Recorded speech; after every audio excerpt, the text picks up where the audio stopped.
예, 오늘 나오신 우리 성도님들을 주님의 이름으로 축복합니다. 예, 오늘은 기도회니까 말씀을 이제 길게 전하지 않고 기도 제목을 나누고 이제 기도하도록 하겠습니다. 항상 마음은 그런데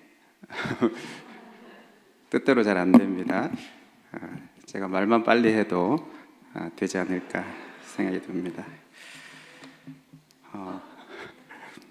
오늘 본문은 이 야곱이 외삼촌 나반의 집에서 이제 20년 만에 고향으로 이렇게 돌아올 때 이 형 에서가 자기를 죽이려고 400명의 이 군사를 이끌고 온다는 그 소식을 전해 듣고 하나님께 이 야곱이 기도한 내용입니다.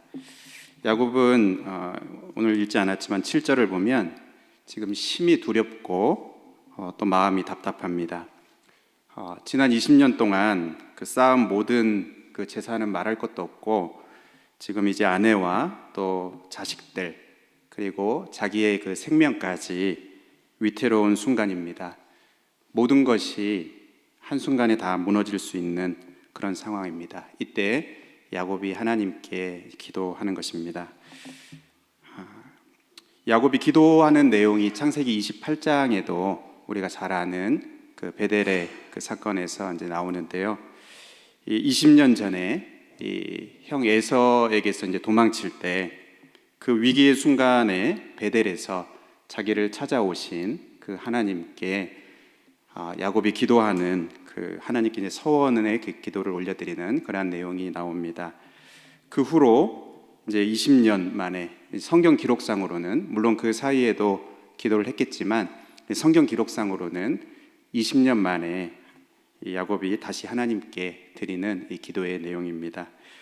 그때는 이제 혼자였고 그리고 또 지팡이만 가지고 이렇게 있었지만 지금은 가족들도 많아졌습니다. 아내와 자식들과 또 많은 재산을 가지고 이렇게 돌아오게 되는데 그때보다 더 두렵고 또 마음이 답답합니다. 혼자일 때는 더 용감한데 이렇게 많은 것을 가지게 되면 또 더 두려움이 많아지는 법입니다.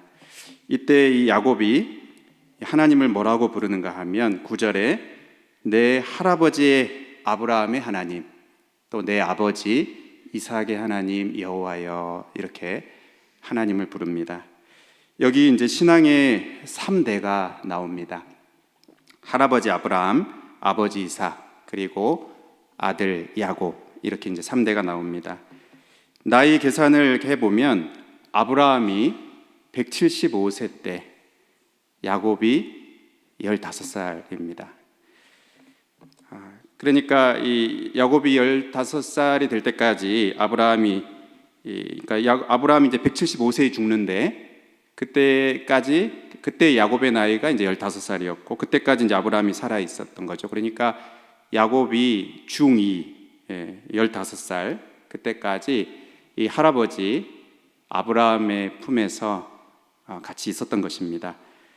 아마도 이 언약의 말씀, 하나님의 언약의 말씀도 듣고 그리고 또 이 아브라함이 믿음으로 살았던 그 믿음의 간증도 듣고 또 아브라함의 그 기도의 축복을 받으면서 자랐을 것입니다.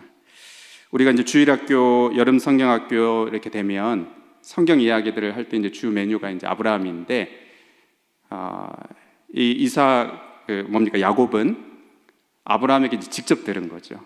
아브라함의 이야기를 직접 들은 것입니다. 얼마나 이렇게 복됩니까? 사랑하는 여러분, 우리가 이 신앙의 3대 얼마나 귀하고 복된 가정입니까? 할아버지의 신앙이 아버지에게 계승되고 또 손자에게 계승이 되는 이런 이 아름다운 모습. 그래서 큰 위기의 순간이 찾아왔을 때 그 하나님을 부르면서 할아버지의 하나님 또 아버지의 하나님 그리고 나의 하나님 이 하나님을 부르면서 기도하는 이 야곱의 모습 얼마나 귀하고 복됩니까? 우리의 가정에도 이런 그 신앙의 계승이 일어나게 되기를 축복합니다. 우리 성도님들의 가정에도 이런 아름다운 신앙의 계승이 계속해서 일어날 수 있게 되기를 바랍니다. 오늘은 이제 삼교구가 주관하는 기도회인데요. 우리 삼교구는 비교적 이제 젊은 가정으로 구성이 되어 있습니다. 그리고 또 구초원의 이제 경우에는 이제 새 가족들로 또 구성이 되어 있기도 하고 그렇습니다. 그러니까 신앙에 이제 3대가 있는 할아버지, 또 부모, 그리고 아버지, 그리고 자녀, 이렇게 신앙의 3대가 있는 모습들도 있고, 또 뭐 경우에 따라서는 1대도 있고 또 2대도 있고 또 뭐 4대, 5대도 있을 수도 있겠습니다. 저는 이제 신앙의 2대인데요. 그리고 아내는 이제 1대인데, 물론 이제 나중에 장인어른이 이제 또 이렇게 신앙을 가지셨지만, 제가 예전에 오래전에 이 신앙의 3대, 신앙 3대의 그 특징에 대해서 1대, 2대, 3대의 특징에 대해서 제가 들은 적이 있습니다. 나이가 많으신, 그러니까 목회 경험이 많으셨던 목사님으로 제가 기억을 하는데, 기억이 선명하진 않지만 그 신앙 3대의 특징을 이렇게 설명을 하시는데, 어떻게 설명하시냐면 신앙의 1대는 개척자다, 그리고 신앙의 2대는 심는 자다, 그리고 신앙의 3대는 열매를 거두는 자다, 그렇게 설명을 하셨습니다. 마치 이렇게 농사를 할 때 처음에는 이 땅을 이렇게 개간하지 않습니까? 황무지 땅을 개간하고 거기 있는 뭐 돌을 제거하고 이렇게 개간한 다음에 1대죠. 그 다음에 거기에 씨도 뿌리고 나무도 심고 2대입니다. 그렇게 하면 그 다음에 풍성한 열매를 거두게 되는 3대의 풍성한 열매를 거두는 것입니다. 반드시 꼭 그렇게 된다는 것만은 아니지만, 그러나 일리가 있는 그런 설명 같습니다. 우리가 이것을 조금 더 자세히 이렇게 보면, 먼저 신앙의 1대는 개척자입니다. 집안에 믿는 사람이 하나도 없는 그런 신앙의 불모지에서 처음 교회를 나가고 또 신앙을 가지게 된다는 것, 이게 굉장히 어려운 부분입니다. 쉽지 않습니다. 그래서 신앙생활이 굉장히 치열합니다. 전투를 하는 것 같아요. 부모가 이게 성경책을 찢어버리기도 하고, 뭐 수련회 이제 다녀오려고 하면 막 매를 맞기도 하고 쫓겨나기도 하고 그렇습니다. 제사 때 이제 절하지 않는다고 혼나기도 하고 핍박이 많습니다. 전쟁터 같습니다. 그래서 신앙 스타일이 굉장히 전투적입니다. 미지근하지 않고 뜨거운 모습들이 있습니다. 살아계신 하나님을 이렇게 뜨겁게 만나기도 하고요, 아주 이렇게 체험적으로 만나기도 하고, 기도도 열심히 하고, 그리고 또 기도의 응답으로 기적을 경험하기도 하고, 전도도 열심히 하고, 때로는 이렇게 좀 무모할 정도로, 그렇게 지나칠 정도로 이렇게 헌신하는 이제 그런 모습들도 있습니다. 뜨겁게 하나님을 체험해서 하나님을 위해서 아주 열정적으로 살아가는 그런 모습들이 있습니다. 오늘 우리가 성경에서 보는 아브라함에게도 이 신앙 1대의 모습이 있습니다. 하나님이 이제 떠나라고 하니까 다 떠나지 않습니까? 고향 친척 아비 집을 떠나서 떠납니다. 하나님 말씀하시니까 그 말씀 붙들고 그냥 떠납니다. 말씀을 따라서 갑니다. 창세기 14장에 보면 이 조카 롯이 주변국들과 이렇게 전쟁에 휩싸이게 되는데, 조카 롯이 이제 끌려가니까 어떻게 합니까? 그냥 가서 뭐 고민도 안 하고 가서 그냥 구출해 냅니다. 어떻게 보면 좀 무모한데 그런 면이 있습니다. 믿음이죠. 또 기적을 경험합니다. 100세의 아들을 낳는 이 어마어마한 기적도 경험합니다. 그런데 그 귀한 아들을 하나님께서 번제로 바치라 그렇게 말씀하실 때 두말하지 않고 그것을 이렇게 바치려고 하는 그런 모습. 이 신앙 1대의 그 신앙 스타일이 이렇습니다. 아주 전투적이고 또 단호합니다. 아들 이삭을 결혼시키는 문제에 있어서 아주 단호합니다. 모호하지 않고 확실합니다. 창세기 24장 3절에 보면 내가 너에게 하늘의 하나님 땅의 하나님이신 여호와를 가리켜 맹세하게 하노니, 이 종에게 맹세를 시키는데 아주 분명하게 맹세를 시키는 겁니다. 맹세해라는 겁니다. 무엇을 맹세합니까? 너는 내가 거주하는 이 지방 가나안 족속의 딸 중에서 내 아들을 위하여 아내를 택하지 말고, 여기 가나안 족속 중에서 내 이 이삭의 아내를 택하지 말라. 이거 아주 단호하게 말합니다. 모호하지가 않습니다. 분명합니다. 분명히 여기서 이 아내를 택하면 안 된다.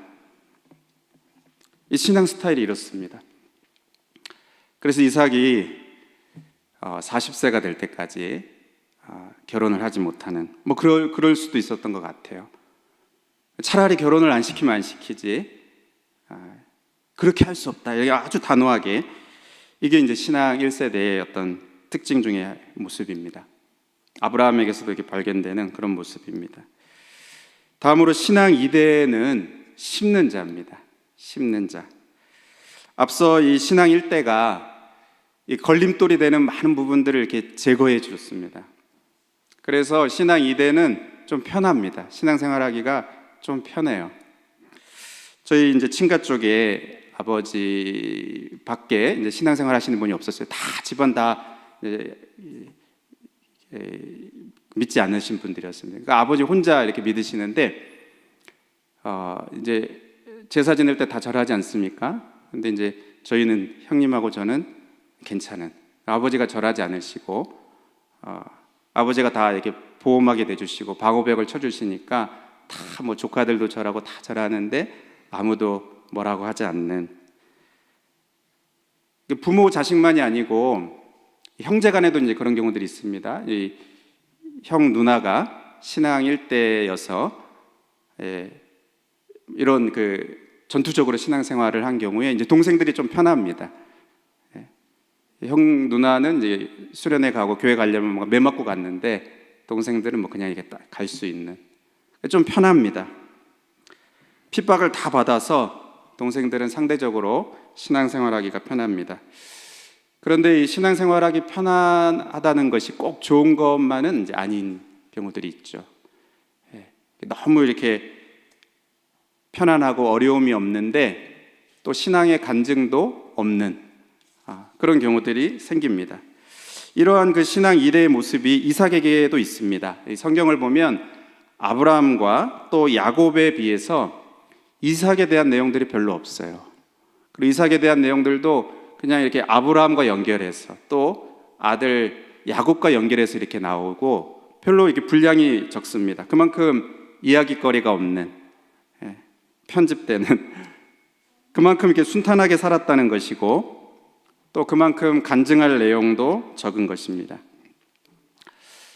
그렇지만 그 적은 분량에도 불구하고 이 이삭에게서 아주 중요한, 그리고 이 신앙의 2대에게 꼭 필요한 아주 이제 긍정적인 모습이 이제 기록되어 있는데 가장 대표적인 모습이 순종하는 모습입니다. 창세기 22장에 아브라함이 이 이삭을 번제로 이렇게 바치려고 할 때 이삭의 모습은 순종하는 모습이었습니다. 충분히 저항할 수 있고 또 도망갈 수도 있는 그런 나이임에도 불구하고 하나님께 순종하고 또 아버지께 순종하는, 그러니까 아브라함이 믿는 그 하나님, 그리고 믿음으로 이제 살아오는 것을 이렇게 보면서 자기가 이해가 안 돼도 이제 순종하는 거죠. 순종하는 모습이 있습니다. 창세기 24장의 그 결혼의 문제에 있어서도 아버지 아브라함의 그 뜻에 순종하면서 기다립니다. 창세기 26장에 보면 큰 흉년이 들었을 때 살기 위해서 이제 애굽으로 이렇게 내려갈 뜻을 갖고 있는데 하나님께서 애굽으로 내려가지 말고 여기 머물라 이렇게 말씀하셨을 때 거기에 머뭅니다. 순종하는 모습이죠. 어떻게 생각하면은 이건 뭐 나보러 죽으라는 말인가 이렇게 생각할 수도 있는데 그 말씀에 순종합니다. 하나님 여기 머물면 너에게 복을 주시겠다 하시는 그 말씀을 믿고 순종하는, 그래서 그 해에 그 땅에서 농사하면서 100배나 얻게 되는 그런 큰 축복을 받게 됩니다. 이 순종하는 모습, 이것이 하나의 그 대표적인 모습이고 또 하나 중요한 모습이 기도하는 모습입니다. 아브라함이 이제 종을 보내서 이삭의 아내 이 리브가를 이렇게 데려오게 될 때 이삭의 모습이 매우 인상적입니다. 창세기 24장 63절에 보면 이삭이 저물 때에 들에 나가 묵상하다가 눈을 들어보매 낙타들이 오는지라. 이 리브가가 오는 그 낙타거든요. 종을 데리고 오는, 자기의 이 아내를 데려오는. 그런데 이삭이 어떻게 하고 있습니까? 거기서 들에서 묵상하다가, 여기 묵상하다가 이거는 조용히 이제 소리 내며 이제 기도하는 그런 이제 모습으로 볼 수 있습니다. 기도하는 모습. 또 25장 21절에 보면 이삭이 그의 아내가 임신하지 못하므로 그를 위하여 여호와께 간구하며 여호와께서 그의 간구를 들으셨으므로 그의 아내 리브가가 임신하였더니. 여기 결혼도 늦게 했는데 20년 동안 자식이 없습니다. 그 아내의 임신을 위해서, 그리고 그 가정의 자녀를 위해서, 그리고 어떻게 보면 하나님의 그 언약의 성취를 위해서 이삭이 하나님께 간구하는데 그 하나님께서 그 기도에 응답하셔서 쌍둥이를 낳게 하시는 기도의 응답이었습니다. 그래서 제가 예전에 어느 목사님이 간증하시는 것을 제가 들었는데 그 교회에 이렇게 그 가정들이 많이 있었는데 출산이 이게 좀 어려운 그런 가정들이 있었대요. 근데 어느 그의 새해에 이 말씀을 이렇게 보는데 은혜를 받으셔가지고 이 목사님이 마음에 감동이 팍 온 겁니다. 그래서 새해에 교회에 이제 말씀을 한 거예요. 남편들이 이제 기도해야 된다. 출산이 어려운 가정들 남편들이 기도해야 된다. 뭐 다른 문제들도 있지만 이 이삭이 기도했다. 요 문제를 놓고 이삭이 기도했다. 그러니까 남편들은 다 작전 기도하고 또 뭐 금식 기도하고 남편들이 기도해. 아내도 기도하지만 여기 이삭이 기도를 했다. 남편들이 기도해야 된다.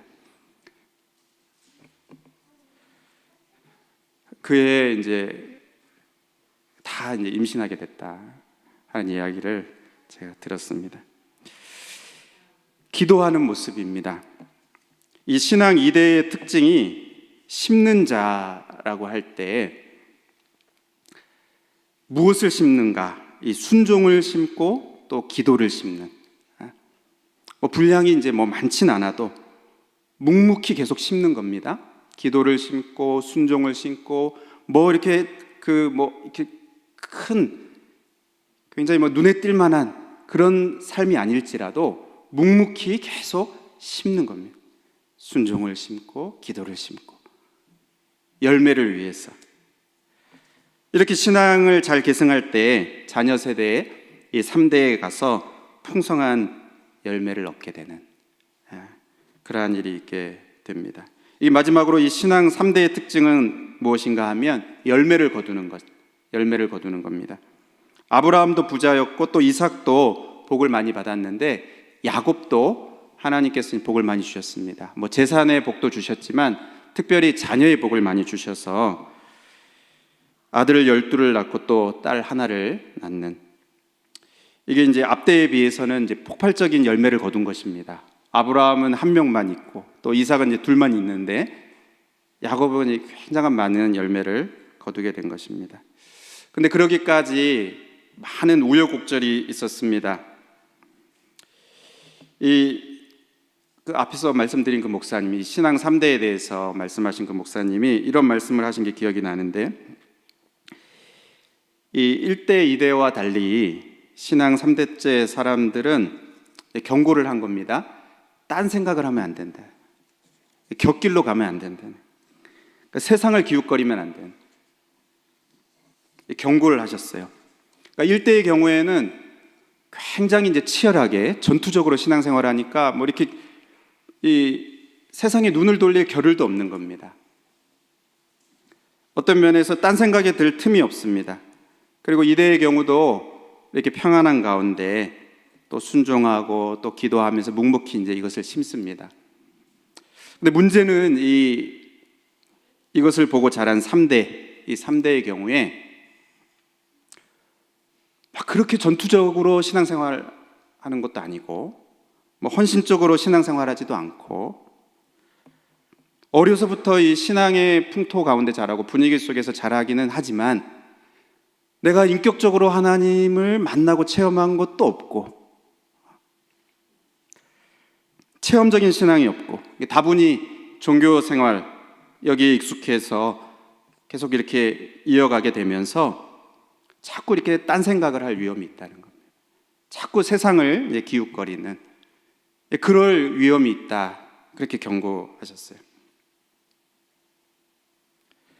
한편으로는 세상이 부러워 보이기도 하고, 그래서 세상을 따라가기도 하고, 그러면서 하나님의 복에 대한 그 갈망도 있습니다. 이 하나님을 그냥 등지고 세상으로 간 것도 아니에요. 이게 다 팽개치고 세상으로 가는 것도 아닙니다. 신앙을 포기하고 그런 것도 아니고 하나님의 복에 대한 갈망도 있는데, 그렇지만 이렇게 믿음을 분명하게 보이면서 살아가기보다는 그 하나님의 복을 인간적인 방법으로, 자기의 어떤 계산으로 자꾸 이렇게 계산하기도 하고, 적당히 인간적인 방법을 섞어서 살기도 하는 그런 어정쩡한 모습. 어떻게 보면 요한계시록에 나오는 그 라오디게아 교회와 같은, 차지도 덥지도 않은 그런 모습일 수도 있겠어요. 어정쩡하게 이렇게 살아갑니다. 이 이삭의 아들들의 모습에서 이런 그 3대의 모습이 나옵니다. 이삭의 아들들 중에 야곱만 있는 게 아니고 누가 있습니까? 에서가 있죠. 이 에서는 어떤 사람입니까? 세상적으로 잘 나가는 사람이었습니다. 그 당시에 익숙한 사냥꾼이라고 설명하고 또 이 들사람이라고 설명하고, 이게 세상적으로 굉장히 잘 나가는, 오늘날로 말하면 굉장히 성공한 사람입니다. 이방인 아내도 2명이나 있고 또 다른 아내도 나중에 없고, 야곱은 결혼도 못하고 있었는데, 그런데 이방인 아내를 얻으면서 이 부모의 마음에 근심을 끼치는 그런 에서였습니다. 이렇게 세상적으로는 잘 나갔을지 몰라도, 세상적으로는 성공했을지 몰라도 하나님의 관점에서 보면 하나님의 복과는 점점 멀어진 사람입니다. 하나님의 언약의 복에 대해서는 무관심한, 그래서 이 장자의 특권을 팔지 않습니까? 이 동생한테 그것도 팥죽 한 그릇에 팔아버리는, 그러니까 하나님의 복에 대해서는 무관심해요. 세상적으로는 잘 나가는데 하나님의 복에 대해서는 무관심합니다. 이런 에서. 야곱은 어떻습니까? 이 에서에 비하면 세상적으로 실패한 인생입니다. 사냥을 잘하는 것도 아니고 결혼도 하지 못하고, 그렇다고 형처럼 이제 완전히 그 믿음을 저버리고 세상의 복만을 추구하면서 살아가는 것도 아니고, 그렇지만 인격적으로 하나님을 만나고 체험하는, 그게 나중에 이제 그 집에서 떠날 때 되지 않습니까? 그 베델에서 하나님을 인격적으로 만나게 되는데, 그러니까 오랜 시간 하나님에 대해서 아버지에게 또 할아버지에게 듣고, 근데 결국 이 들은 것들이 이제 나중에 열매를 맺는 건데, 자기는 이제 체험하지 못하는, 인격적으로 그것을 경험하지 못하는, 하나님의 복을 사모하기는 하는데 거기를 이 인간적인 방법으로, 그래서 형을 속이기도 하고 아버지를 속이기도 하고, 그래서 이 복을 얻으려고, 그러다 나중에 이제 라반에게, 외삼촌에게 이제 된통 당하게 되는 이런 모습입니다. 이처럼 많은 우여곡절을 지나서 마침내 오늘 본문에 이 야곱, 그 많은 복을 받은 그 열매를 거둔 그런 야곱이 되었고요.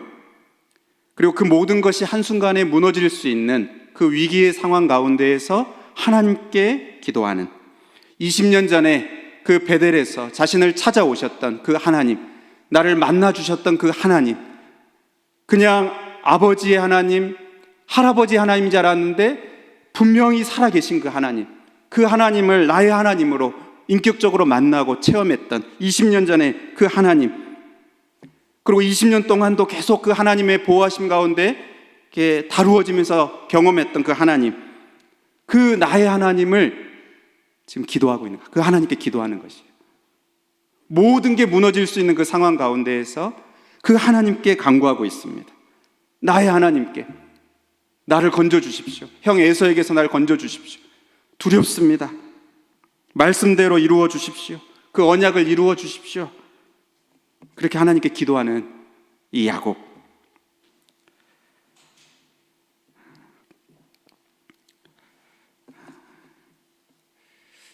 사랑하는 여러분, 여러분은 신앙이 몇 대입니까? 1대도 있고 또 2대도 있고 3, 4대도 있으실 수 있는데, 우리가 이 신앙의 1대라면 개척자로서 이 신앙을 끝까지, 이 믿음의 걸음을 끝까지 계속해서 걸어가야 하겠습니다. 우리가 신앙이 이대라면 심는 자로서 우리에게 주신 이 평안을 감사하고 계속 묵묵히 심는 겁니다. 순종도 심고 기도도 심고 심는 겁니다. 신앙의 3대라면 이 열매를 거두는 자로서 세상을 기웃거리지 않고 딴 생각하지 않고 이 선대의 하나님을 나의 하나님으로 인격적으로 체험하기를 사모하고, 그리고 그 하나님, 경험한 하나님을 위기 때마다 부르는, 그 하나님께 나아가서 간구하는 이 모습을 가져야 하겠습니다. 이제 말씀을 정리하고 우리가 기도해야 되는데, 사랑하는 여러분, 여러분의 가정에 이 신앙의 아름다운 계승이 계속해서 이루어지게 되기를 축복합니다. 우리 교회가 이제 50년 이제 넘었는데, 우리 교회가 정말 이 다음 세대가 이 신앙의 계승이 계속 이루어져서 주님 오시는 그날까지 그렇게 아름답게 세워지고 이어지게 되기를 소망합니다. 여러분, 우리가 이것을 소망할 수 있는 이유는 하나님께 있습니다. 언약을 이루시는 신실하신 그 하나님께 소망이 있습니다. 우리가 해야 되는 부분들 이렇게 해야 되지만, 신앙의 1대, 2대, 3대로서 우리가 해야 되는 부분도 해야 되지만, 하나님 이루시는 하나님이 계십니다. 언약에 신실하신 그 하나님, 그리고 이 신앙의 아름다운 계승이 계속 이루어질 수 있도록 역사하시는 하나님이 계십니다. 때로는 많은 시간을 기다리는 것 같습니다. 하나님 약속이 있지만 아브라함처럼 25년 동안 기다려야 되는, 때로는 많이 기다려야 되는 그런 순간들도 있습니다. 때로는 이해가 되지 않는 순간들도 있습니다. 이 자식을 주셨는데 또 데려가시는 것 같은, 이게 뭐지 하는 그런 상황도 있습니다. 때로는 에서 같은 그런 자식이 나오기도 하고, 때로는 모든 것이 이렇게 무너져 버리는 것 같은 그런 위기를 만나기도 하는, 야곱처럼, 오늘 본문의 야곱처럼. 그리고 때로는 애굽의 포로가 되어서 모든 것이 다 끝나는 것 같은 그런 순간도 있습니다. 그런데 이 하나님이 언약이 신실하신 하나님이, 우리가 보기에는 뭔가 이게 끊어지는 것 같은, 그냥 다 망하는 것 같은, 안 되는 것 같은, 이해 안 되는 그런 상황들이 있는데, 하나님이 언약이 신실하신 하나님이셔요.